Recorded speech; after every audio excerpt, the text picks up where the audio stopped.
Every person has a story, but not everyone has a place to tell it. I'm Frank Swoboda. As a filmmaker for over 35 years, I've interviewed amazing people all over the planet. I want you to meet them. This week, the most interesting person you've never heard of is... Hey, I'm Kent Craford. I'm the most interesting person you've never heard of. I am the founder and CEO of Seaport Airlines. Well, Kent Craford, thanks for being on the most be interesting person you've never heard of podcast.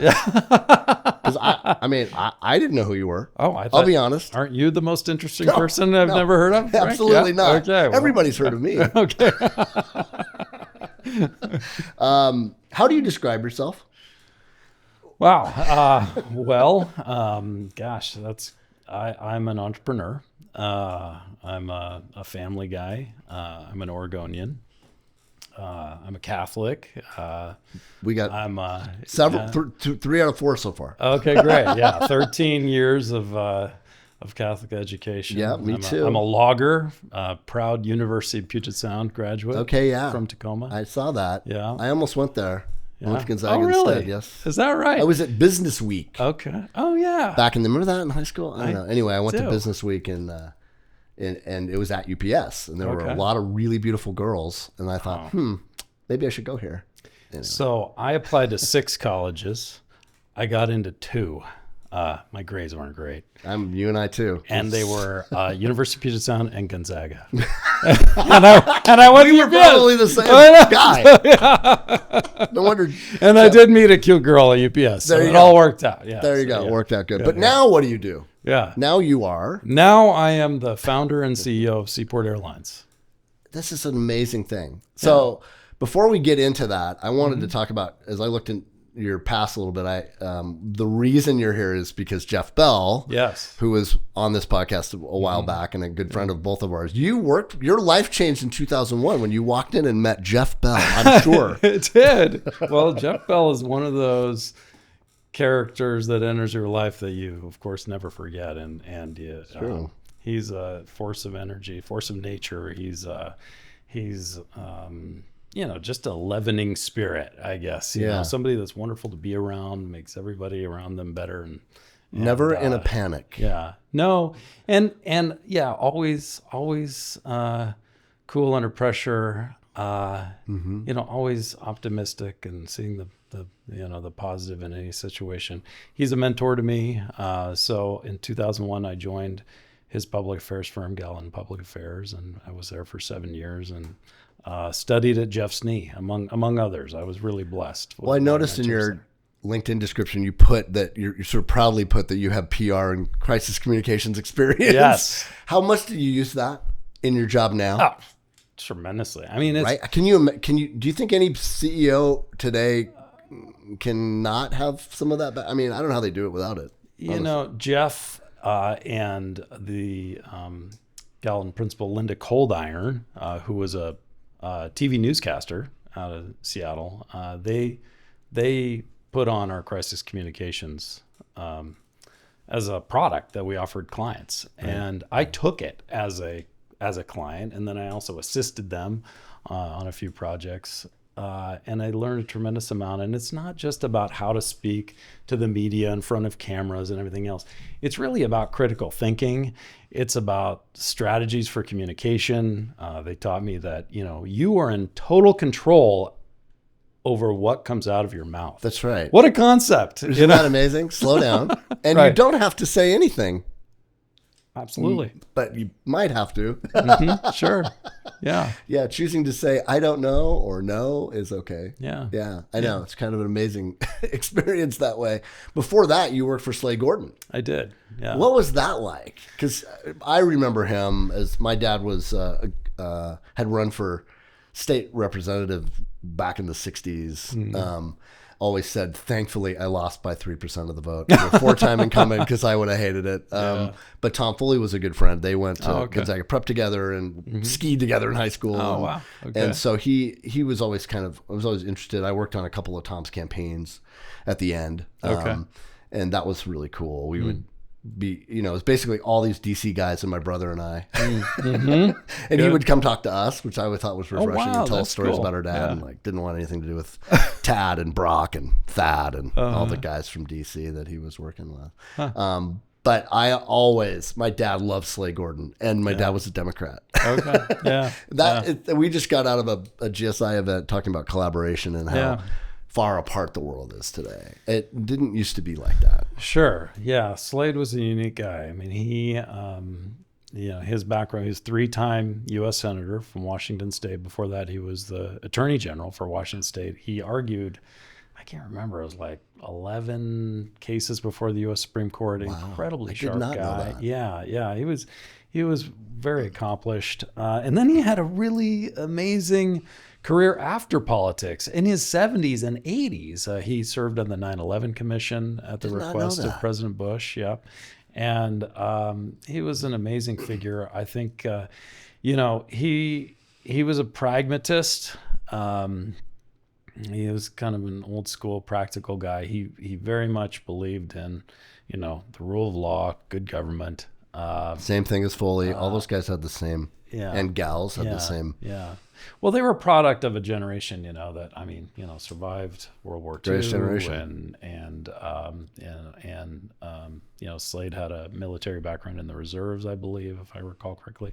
But he was an incredibly approachable guy, very humble. I used to drive. I spent hours and hours in the car with him. Really? Oh yeah, driving all over the place. Staffer. Yeah. I was staffer, and so we drive. And my territory was Western Washington, which included everything from Whatcom County to the San Juans to Clallam County. Yes. Forks. I mean, I've spent Blaine. Yeah, so I spent hours in the car with Slade, and he was very gracious. I would just pepper him with questions when he wasn't, reading newspapers and briefs, briefs and other things. Yeah. And he was really generous with his time, and we had a lot of common interests in literature and things, and despite our generation gap, and he was definitely a mentor to me. And then you jumped off and did something crazy, which we're going to talk about, and you're still kind of doing something crazy, honestly. Yeah. But you also, as we sort of stick with the politics thing, Chris Dudley. Yeah. Who I remember as an NBA player. And I was like, he ran for governor of Oregon. Right. Yeah, he did. And he almost damn near won. He did. He a got Republican really close. almost won Oregon, Yes. 22,000 votes, right? Yeah, 2010. And he's doing it again. He is. He's running. You were like his campaign manager, right? His policy guy or whatever. I was. I started as his policy director in 2010, and then I got promoted to running the campaign. I ran it through the primary, which we won. So don't blame me for the general election law. And then I left to get back into nobody would blame aviation. anybody for general election loss by 22,000 votes in Oregon for a Republican in the 2000s. Right? That's an amazing accomplishment. Yeah, and he was running against John Kitzhaber, who was already the prior 2-term governor, very popular. So there you go. It was close. But yeah, he's running again 16 years later. I'm rooting for him. I'm supporting him. He's a great guy. And he, in terms of your going back to your original question about the event today at GSI and collaboration and bringing people together, Chris is one of those people that can really bring people together. He's a thoughtful listener. He understands that ratio of 2 ears, 1 mouth, and I think he'd be a wonderful leader for Oregon. So we'll see. Well, he certainly showed that on the court when he beat up Shaq. Poor guy. I mean, got in a fight with Shaquille O'Neal. So there's some fight there. Hey, too. you can at least say he stood his ground. I mean, absolutely. I'm like, or he's crazy. He didn't back down from the fight. He is great. Yes, I couldn't believe when I saw that because he had diabetes too. Yeah. Or has. Yes, he has. And Adam Morrison had that. Yeah. And we, obviously, big Zag country here. So right, sure. Adam, I remember we filmed a commercial with him and had to stop and make sure he had his, he could check himself and all that stuff. Yeah. But as far as I know, Chris was the first diabetic to play in the NBA. Yeah. I think. Right. And Adam was the second. Yeah, and he, he has a foundation that's, that's done wonderful things for juvenile diabetes. He talks about it very openly, and it's, Yeah, I mean, yeah, he's done wonderful things. Brilliant guy. Like Yeah. his grandpa worked for, speaking of Nixon, his grandpa was like the ambassador to Denmark or something crazy. Well, right? and Chris himself, Yale graduate. Yale graduate. You know, he had an incredible Poli-sci and economics, I think, He's- something like that. I Crazy. don't recall, but you know, he's really sharp. He had a wonderful career after basketball. Oh, yeah. In finance. Right. And you know, he would have been successful even if he'd never, you know, Happened to be 6'10". Yeah, exactly. It's so funny too, because if you look at his parents, they're like, you know, Really? They're not big no, tall dudes. No. It's Did you do this a lot? yeah. When you were working with them? Totally. It is. It's strange. I mean, you get used to it, you know, sort of. But he's a, you know, he's a humble man and a huge body. You know, Wow, that's he's- cool. Yeah. So now gets to the favorite question I have. This is from Jeff Bell, verbatim. Okay. Why did somebody at 32 years old have the balls to start an airline? He said, ask Kent, what are you thinking at 32? You started an airline. Yeah. What a cool thing. You know, I don't know if it was excess of balls so much as lack of brains. Sometimes they're very close that's cousins. Right, that's right. It's like kind of a yin and yang deal.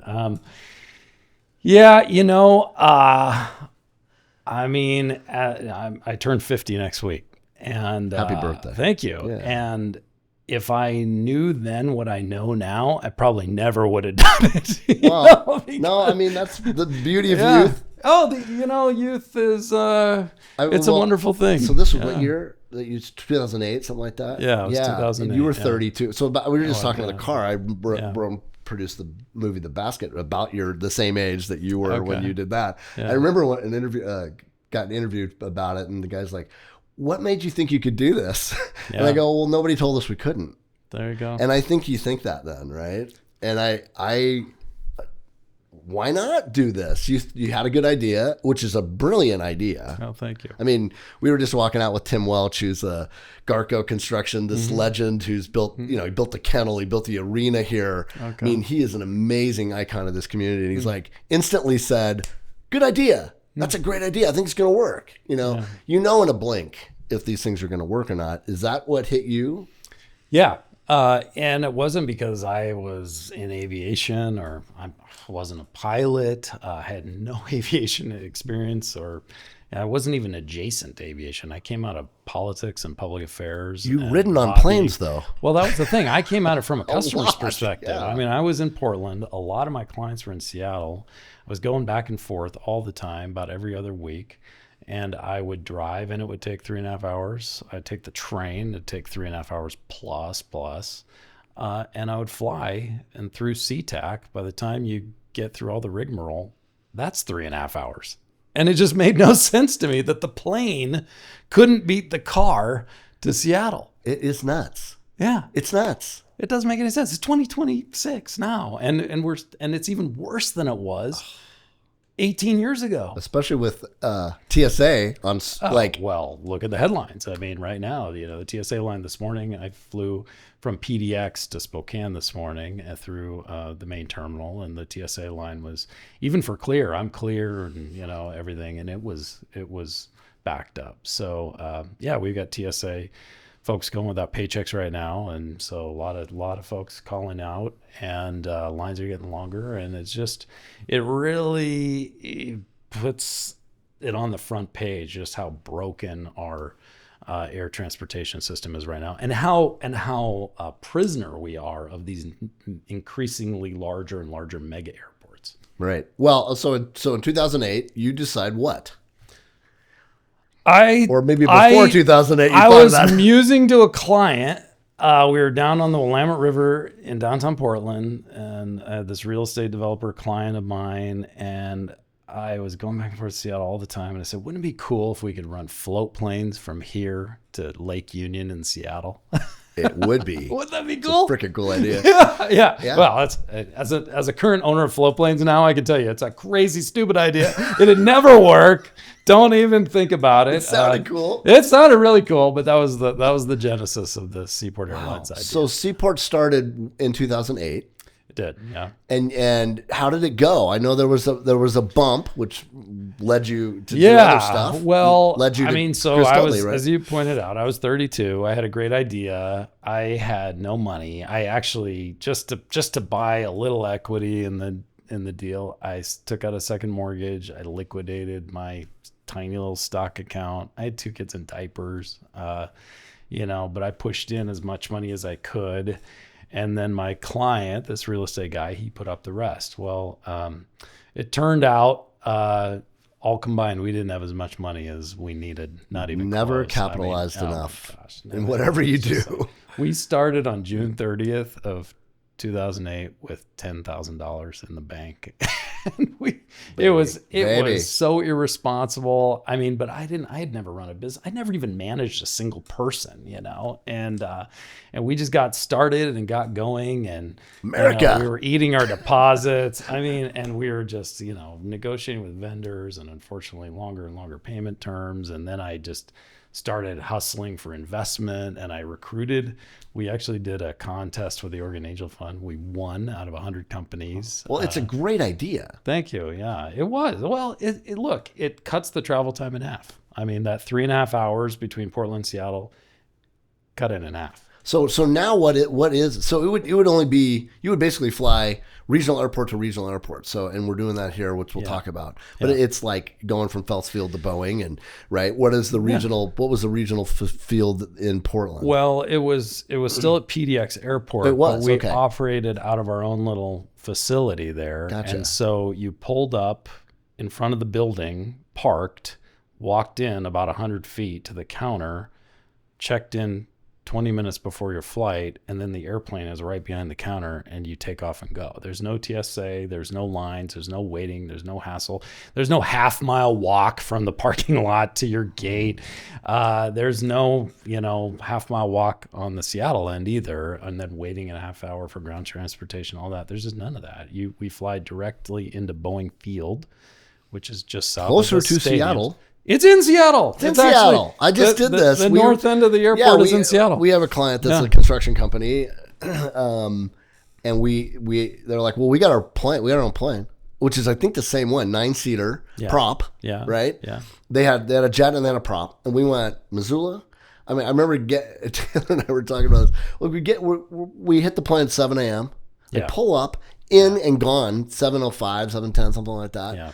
We're back at 4:00, having filmed all day in Missoula, and did the same thing in Colorado. Yeah, and it was just like, this is amazing.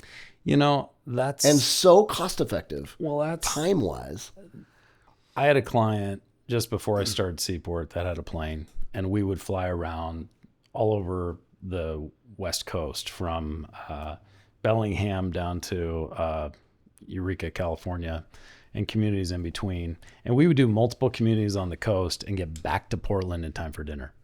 And it was incredible, when you have access to private aviation. World, right? Yeah, but it doesn't have to be. And that's the thing, is I thought that's the Seaport idea is, well, we'll just take that size of aircraft and all those advantages that it brings, getting outside of the big terminals, getting outside of TSA, free parking right on site, and we'll just make that available. We'll open up the airplane seats and allow people to buy tickets for individual seats.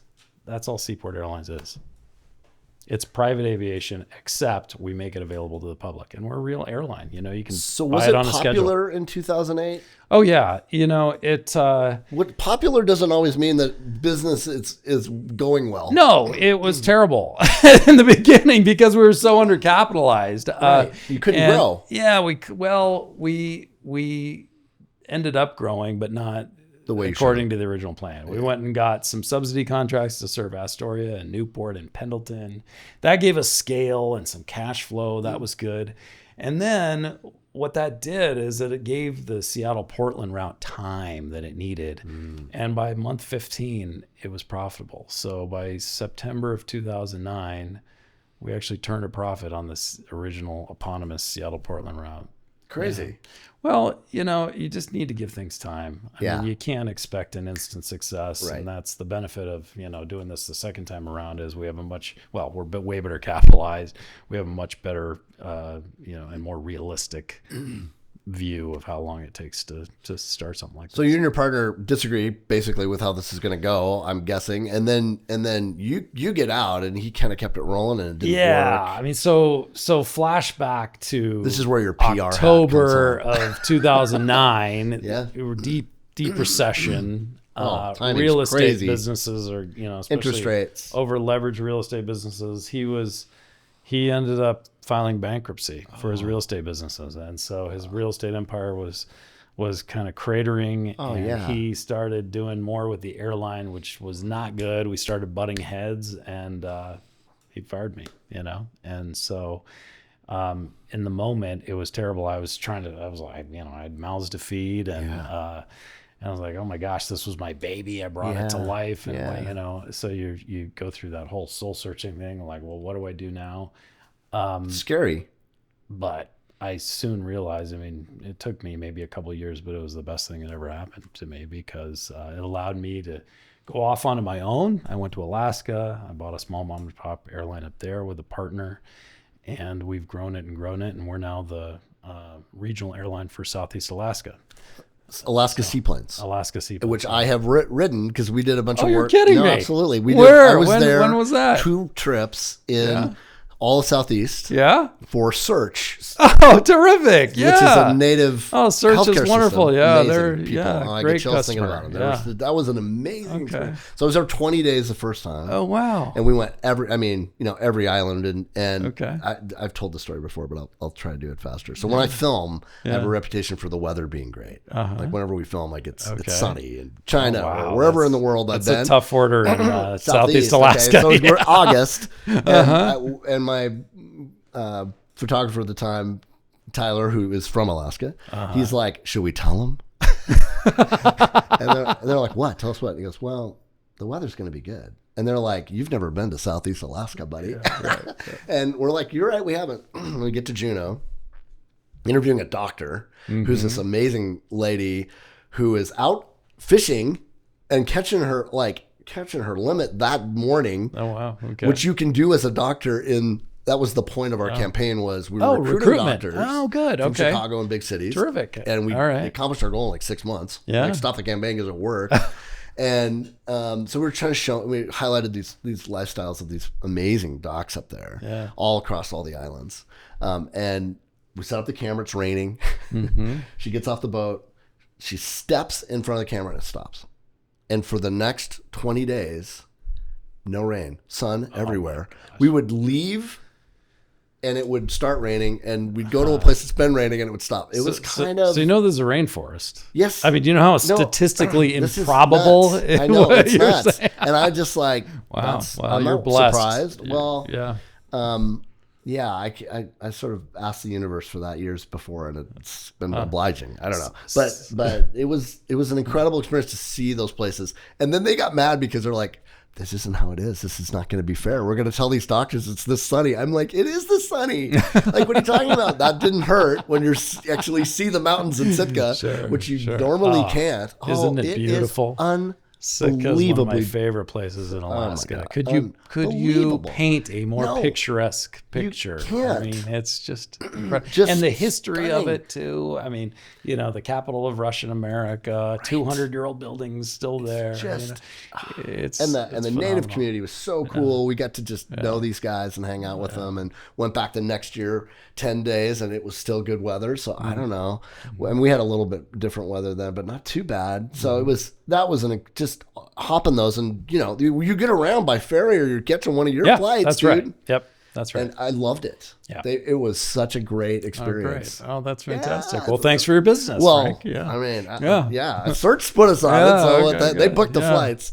Oh, great. Well, Search is a wonderful organization. I wondered. I'm sure you've got a good relationship with those guys. They're terrific partners. We fly people all over Southeast Alaska to the doctor. That's a lot of what we do. Oh, is that right? Yeah, because a lot of these villages might have a clinic, but they aren't big enough to have a larger, more specialized services and everything. And so we went there. Yeah. So Search has hospitals in Sitka and Juneau. And so we fly a lot of patients from the villages to Sitka. We were in one of them in Prince of Wales. Okay. And these two native, I told this, but these two native guys are like right out of Hollywood. They were like the most strapping young guys you've ever seen in your life, and they're working on a totem they're making, and they're bringing back their own language. Super powerful guys. And when they get there and they're like, oh, the weather's really good. And they all start laughing. They're like, they point at me. And he's like, where are you from? I go, Spokane. He goes, oh yeah, I like Spokane. Because the client we were working for was from California. So we would always tell everybody we were just Spokane because they didn't like California like they like Spokane. Which was so funny. And he's like, what's that mean? And I go, children of the sun. And I still get these crazy, and he goes, that's why. And he like looks in my soul. Oh, there you go.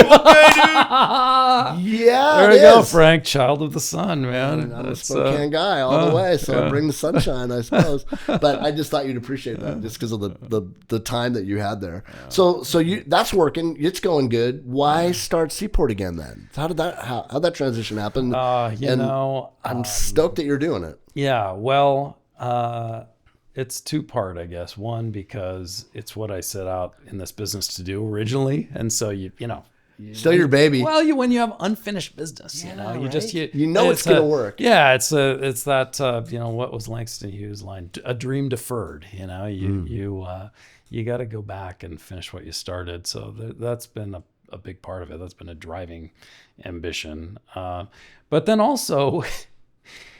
Transportation regionally here in the Pacific Northwest only gets worse every year. I mean, it makes no sense. It's horrible. 2026, and with AI especially, it's like I can conjure up all the knowledge of the world in the palm of my hand in seconds. I mean, with the AI especially, and yet we've come to be conditioned to accept that one thing in society will only get worse every year, and that's transportation. We sort of have just resigned. Oh, we have resigned. We've given up. We've just kind of thrown in the towel. We just accepted that is the paradigm, and it won't change. And I'm just calling bullshit on it. Why? Why should we accept that? We don't have to. There's a better way. And you know what? It's available now. It doesn't cost, it's not going to be a $150 billion high-speed rail line. It's not going to be a hyperloop or flying cars or, it doesn't have to be any of this pie in the sky, stuff. It's just really practical. You just take small planes. You run them to alternate airports like Phelps Field in Spokane, Boeing Field in Seattle. You run it outside of TSA, outside the main terminals. And guess what? You can cut the travel time in half, and you can get from Spokane to Seattle, do a full day's business, and still get back home for dinner. And we're doing it every day. We get back and watch we had a full flight this morning of Spokanites heading to Seattle, and they're going to do their day's business, and they're going to get back home for dinner tonight, and it's the greatest thing ever. And Sunday, you were sold out last Sunday.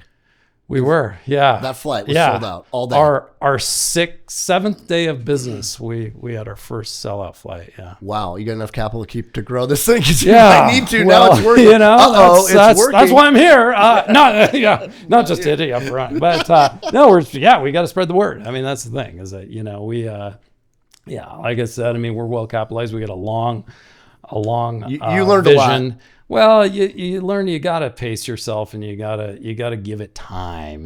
These things take time. You got to give it time. You got to let the bread rise. But at the same time, you just got to be out there publicizing, selling all the time. So the cost of a ticket is probably, I would guess, way more than if I'm going to catch an Alaska flight. Not true? True? Well, it's comparable to, aside from the time, just the cost of that ticket. Yeah. We start at $299, but we actually have a promotion going on right now. If you use the code SFF32, that's for Spokane Phelps Field in 1932, was the year the original Spokane Airport building was built at Phelps Field. So you can get a 32% discount.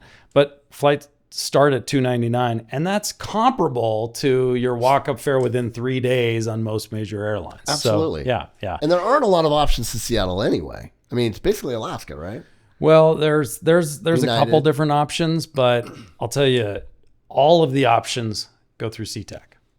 So that is your only alternative is to go through SeaTac. And as we all know, SeaTac is a rolling blackout. I mean, it's way oversubscribed.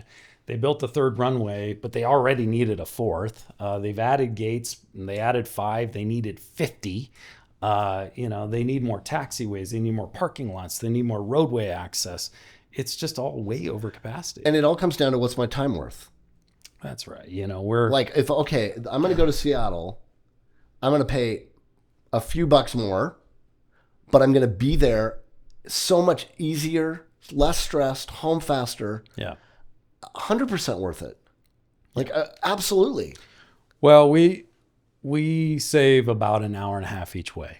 So it's about a 3-hour round trip savings. 3-hour save. Yeah. And the stress is way better. Oh. And I'm imagining that Uber, Lyft, these have just made this so right there easy.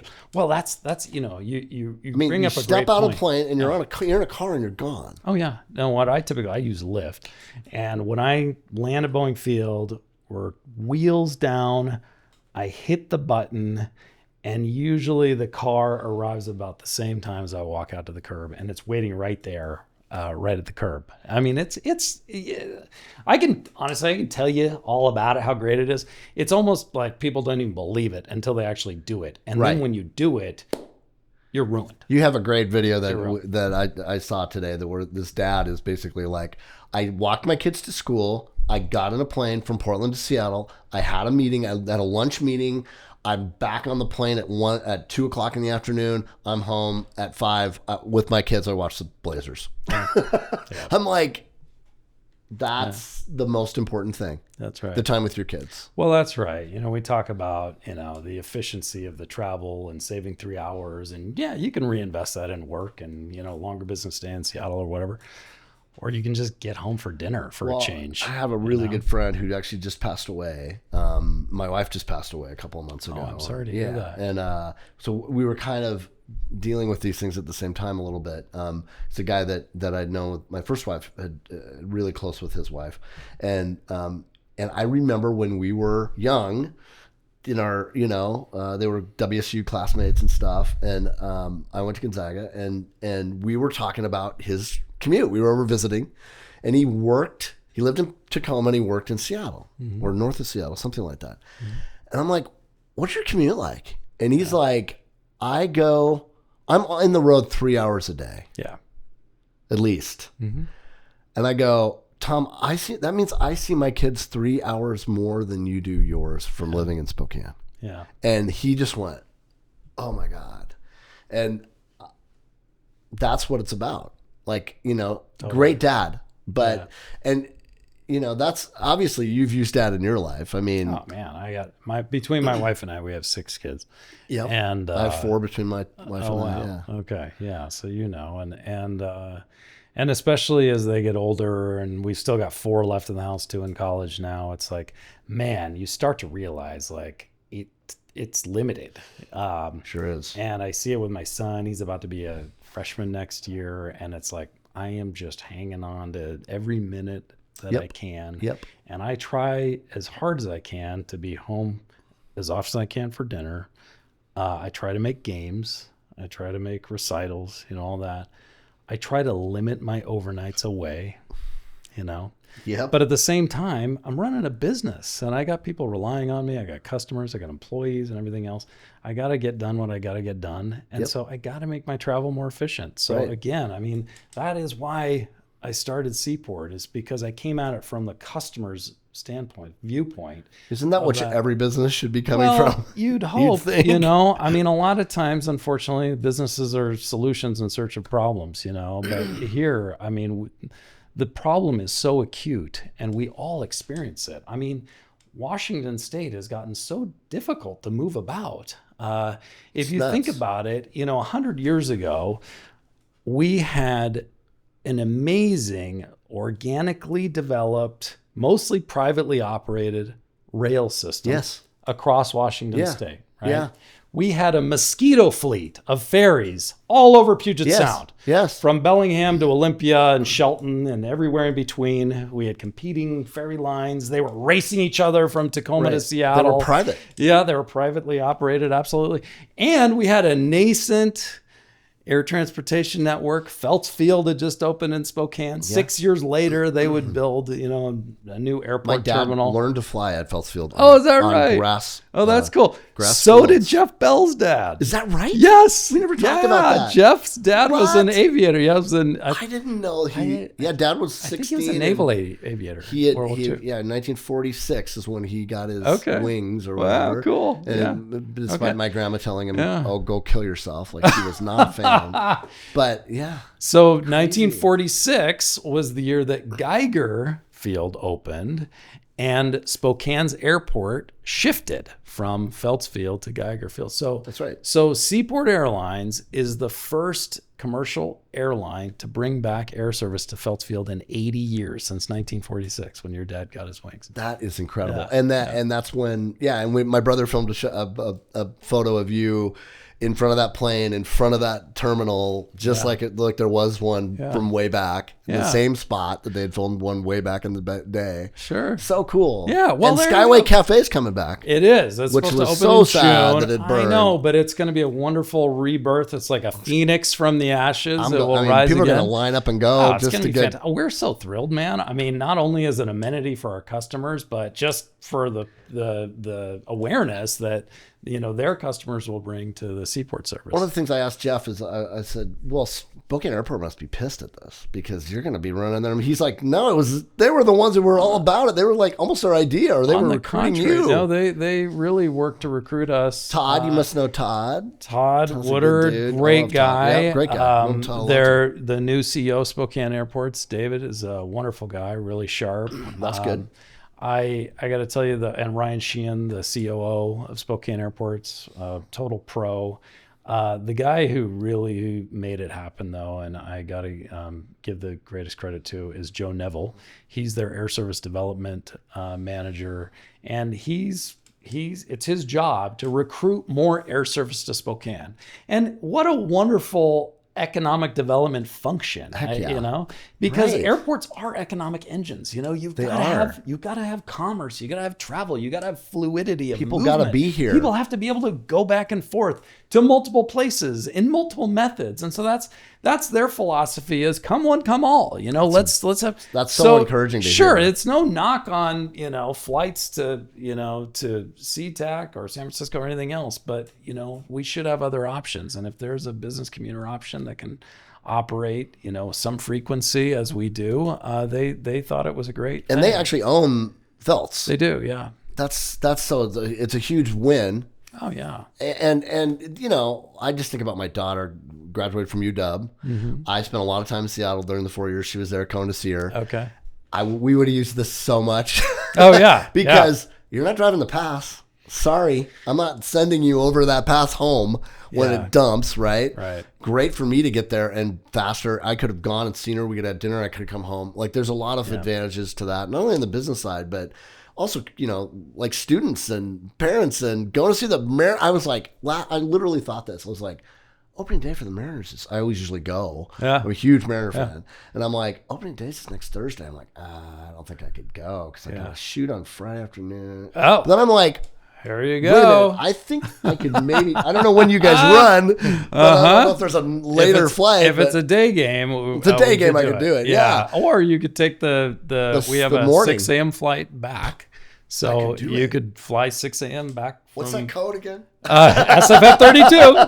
There you go. Yeah. Book now. Holy cow. Maybe I'll go through the Mariners. Do you know what I mean? Like, Oh, it's great, man. We've done, and it's great for this town because, like you said, they want exposure. Business does happen when people are here, especially this place. It grows. People do not want to leave here. Obviously, you can see obviously North Idaho. Jeff told me there's 7,000 people who live in Seattle that own property in North Idaho or Washington. Yes. On this side. Yes. That alone. Second homeowners. Second homeowners. Yeah. That alone. Can you believe that? I can't believe that. It's unreal. And I guess I and can. If think you've been to about- Coeur d'Alene lately, I mean, can. Well, that's right. And think about how hard it is for them to get back and forth. I mean, can you imagine going to your second home for the weekend if you got to drive 5 hours each way? I mean, it's just impractical at some point. It's so yeah. I mean, the leisure demand is really interesting. I mean, that flight we had on Sunday, that was a lot of Seattleites going back to Seattle who'd been here for the weekend. They came over on Friday. Really? And they went back on Sunday. So how cool is that? That's great. Yeah. So you're increasing the vitality of this place and the commerce that happens here and the money spent here. We're getting Seattle dollars in Spokane. Oh, absolutely. Because of that. Yeah. Like that's a win. So back to your question, Spokane Airports is a wonderful organization. I mean, I got to tell you, in 25 years of working with public agencies and the last 18 in transportation, a lot of airports and everything else, I mean, they're hands down the most impressive that I've ever worked with. Really? You guys really credit to this community for having such a strong, they're really an economic development agency. I mean, they're in the airport business, but I'd really consider them an economic development agency. Cool way to look at that. Yeah. It's one of my favorite airports in the country. Yeah. I mean, I love coming home. Yeah, and you know what? It's easy. Great. It's super easy. I'm flying back out of there this afternoon. It's great. If all airports were Geiger, we wouldn't exist. We exist. Right. You don't even take your own flights because they're booked. Well, yeah. I'd much rather have paying passengers. Exactly. No. But we don't fly Spokane to Portland yet. Right. Okay. I live in Portland. Yeah, that's right. You live in Portland, so you got to fly here that way. Yep. Speaking of that, we'll end with this because I know I got to get you to a lunch that you got, but I thought this was one of the cool things, just in terms of talking about being dads. Mm-hmm. You raised your kids on a houseboat on the Columbia River near Portland. You've done your research. I have done my research. What the hell is that? What was that like? Oh, it was awesome. I bet. I love that. Anytime I get, there's a great one in Alameda that if I ever fly into Oakland, I always get a little houseboat in Alameda because it's like this right on the water. It's easy, 10 minutes to the airport. Yeah. Anytime I can stay in a houseboat, I love it. I sleep great. It's just wonderful. There's something so peaceful, so tranquil, so calming about waking up on the water, having a cup of coffee on your deck. And the Columbia River is such an amazing natural feature of Portland. Portland is a river city, of course, and most people know the Willamette, which bisects downtown Portland. But the Columbia, of course, which separates us from Vancouver, is huge. It's clear. The water is crystal clear. It's got a personality kind of its own, in various seasons. In the wintertime, it's just as beautiful. There's kind of a smoke on the water. There's actually a town on the lower Columbia called Skamakaway, which they say was, the Chinook word for smoke on the water. And so raising my kids there and them growing up in what they called boat coats, life jackets and everything. It was definitely a different experience, kind of a bohemian experience, but they're river rats now. I mean, all my kids are swim team and, boaters, sailors. My son is going to college in San Diego right now. He's sailing, he's training, he wants to get into the maritime industry. And all that came from just growing up as river rats on the Columbia. So, how cool is that? That must have just been, you got to find your peace, right? Yeah. Yeah, I got a little lake place that's so quiet. It almost is loud. Yeah. And it's like, you just don't have this anymore. Yeah. And that is one of the things I've liked about the travel of that whole experience is just, it's not rushed.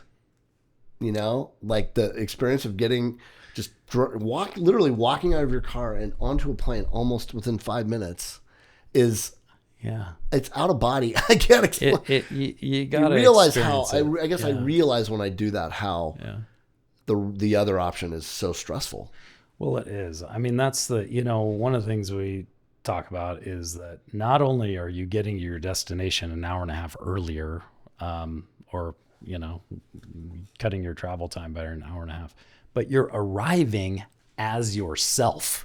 You're arriving as Frank, as enjoyable, ebullient, lively Energy. Frank, not haggard, run down, stressed out, frazzled Frank. Which nobody likes that Frank. Nobody likes to see that. So yeah, come fly with us. Yeah, All right, we'd love to I'm gonna have do it. you. Well, thanks, man. All right. Thanks for Yeah, doing this. Yeah, of course. Thanks for being brave in the world of business and trying thank you. something just Thank you. unorthodox I because it appreciate makes it. sense. Oh, thank you. And I know. changing Who'd have thunk aviation. it? Exactly. Who would have thought it? Oh my God! I hope you guys can keep up with the demand because I think it's going to be nuts. Yeah, we're a good off problem. to a good start. We're really good excited. This is a problem. wonderful community. There's so much energy here. We've tapped into something in Spokane and Northern Idaho, and we're just going to run with it. So yeah. Cool. And it's Zag country, man. Oh, as we go sit here Zags. today, Yeah. Well, this come on. was the start of March Madness In Portland tonight. Yeah. in Portland tonight. Are you going? No, I'm not. I didn't get tickets. I got a family Okay, obligation. But I have season tickets to Zag basketball. Have for 25 years. Oh. So okay. Oh, dude. let's go. I'm in. All you right. could probably use my number. And Okay. maybe, is it sold out? It probably is sold out. I would imagine. You're too busy. I mean, yeah. You're running an airline. Yeah, work and kids and everything. But I would love to go to a game. Okay, with you. we'll So, go yeah. for sure. All All right, man. Okay. Thanks. Cheers. All right. Hey. Cheers. Thanks, Frank. And appreciate you having me. safe travels. All right. MIP Podcast was filmed at the studio of Corner Booth Media. Please sure to like, subscribe, and follow us on social media. You can also listen to us on Spotify, Apple Music, and anywhere podcasts can be found. We'd love it if you'd rate, review, and subscribe to help our podcast grow. Be good to yourself. Stay interesting.